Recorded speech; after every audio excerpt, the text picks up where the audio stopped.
Há uma frase do teólogo e filósofo brasileiro Leonardo Boff, da qual eu gosto bastante. Segundo ele, todo ponto de vista é a vista de um ponto, ou seja, ninguém é capaz de uma visão absoluta, plena, imparcial, a partir do ponto em que se encontra, porque sua visão está condicionada à posição que ocupa. O termo lugar de fala, que ganhou notoriedade em tempos recentes no Brasil, graças à filósofa e escritora brasileira Djamila Ribeiro, dialoga diretamente com esse conceito, pelo menos a meu ver.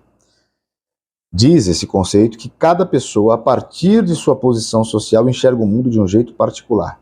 Sendo assim, nenhum desses jeitos de enxergar e também de expressar ou de se expressar é capaz de abarcar a verdade absoluta de qualquer que seja o tema. A origem do termo lugar de fala é incerta, mas remete a movimentos antirracistas que se opunham à ideia de que a voz dos homens brancos heterossexuais seria capaz de refletir a verdade humana absoluta, o que por si deslegitimaria também o ponto de vista, o lugar de fala, a voz dos grupos étnicos distintos, das mulheres e dos homossexuais.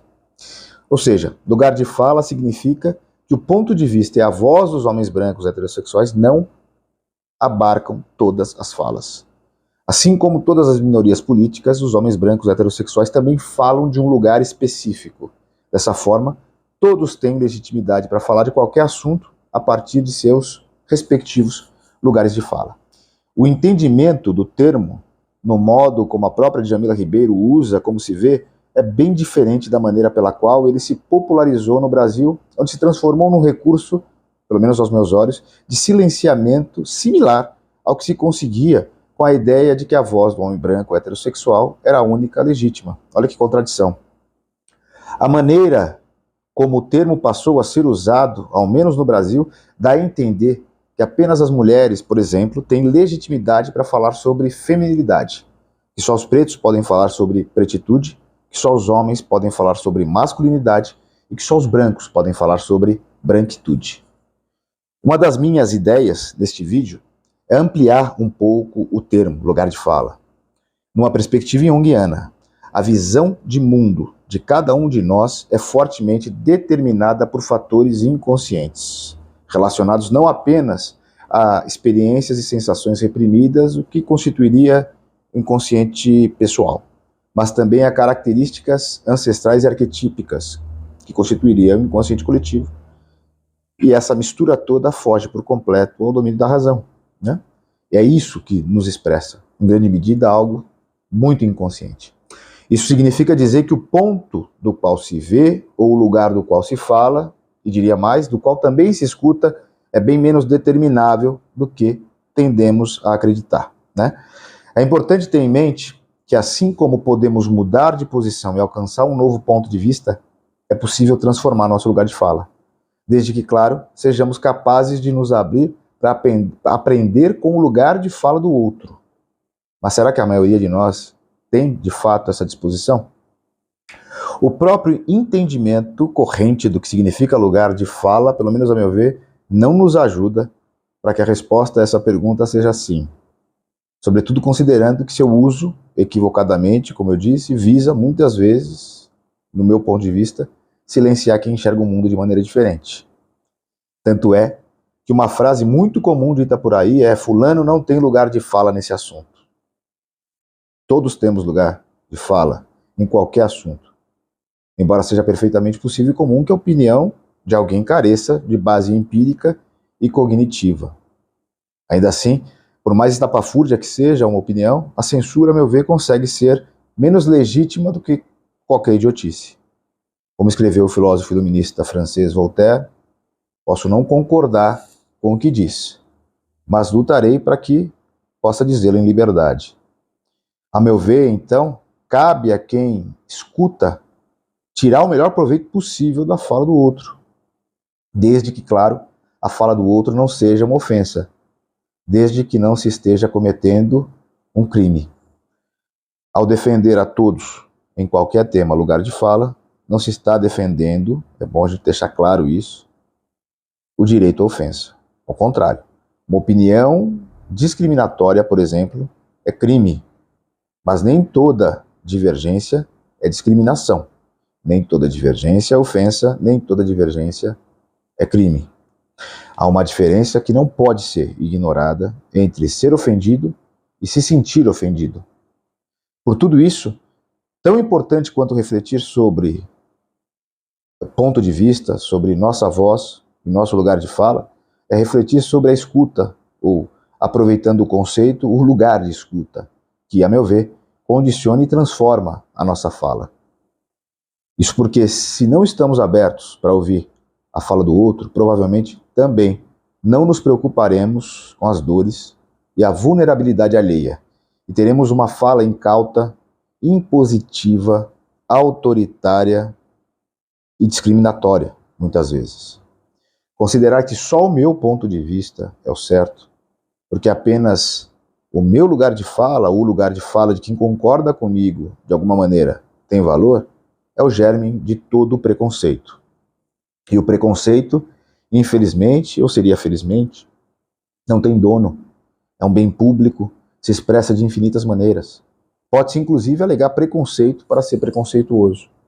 Falar em preconceito, lugar de fala, natural e inevitavelmente, leva-nos a tratar de forma objetiva de pautas que, felizmente, estão cada vez mais em evidência. Pautas que tratam dos direitos e do combate à discriminação das minorias políticas.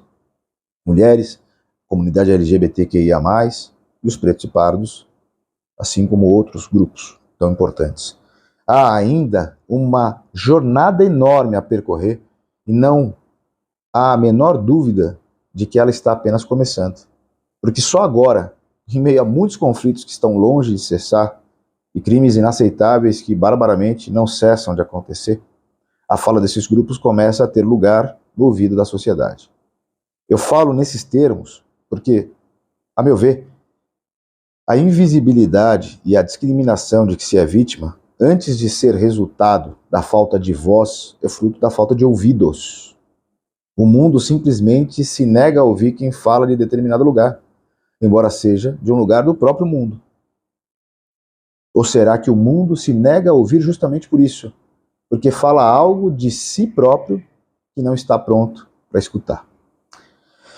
Embora Jung não negue a importância dos eventos sociais na psique do indivíduo, pelo contrário, tem como uma de suas maiores contribuições o postulado do inconsciente coletivo.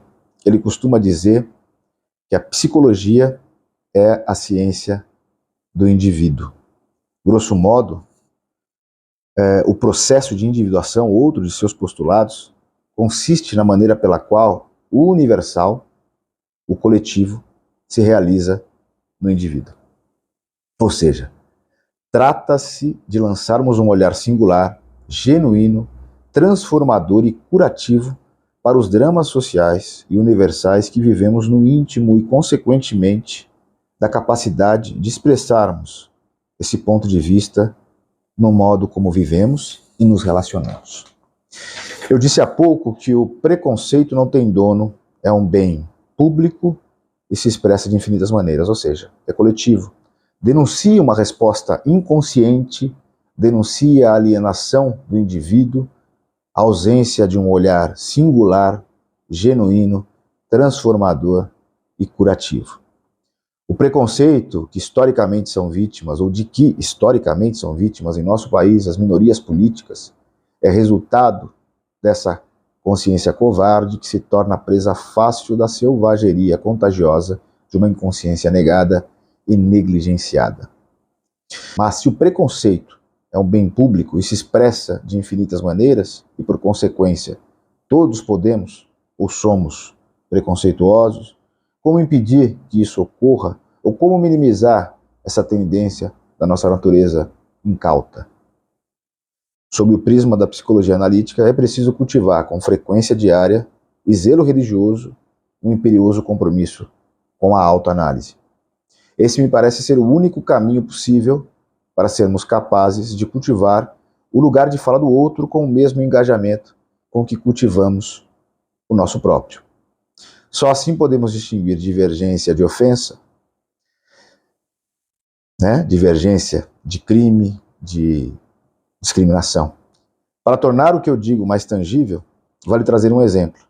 Assim como não vejo nada que impeça pessoas de pele preta ou parda de ensinarem mitologia grega num curso de psicologia analítica, também não vejo impeditivo nenhum de uma pessoa de pele branca dar aula sobre religião iorubá e seus orixás no mesmo curso.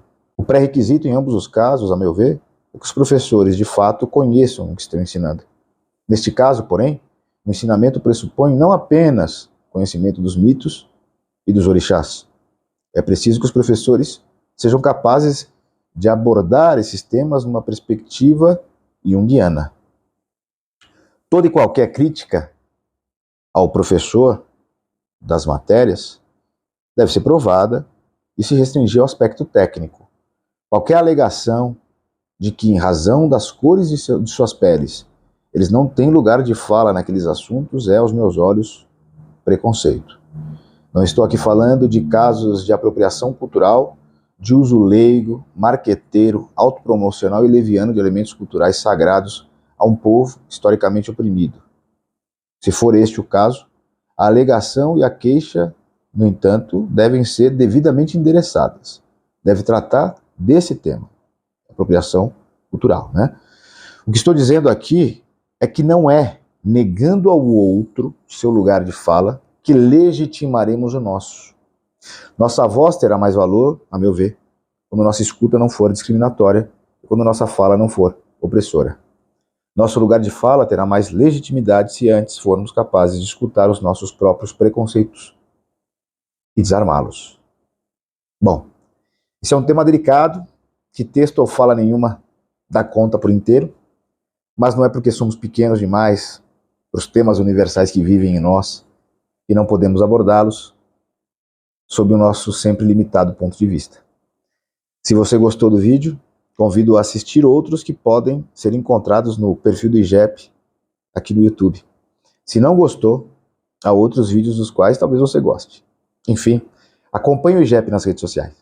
Visite o site para saber mais sobre os cursos que são oferecidos e para ter acesso a conteúdos do blog. Aliás, também é possível, por meio do site, conhecer a clínica IGEP, saber um pouquinho mais dela. Por meio dela, analistas em formação prestam seus serviços terapêuticos a preços sociais.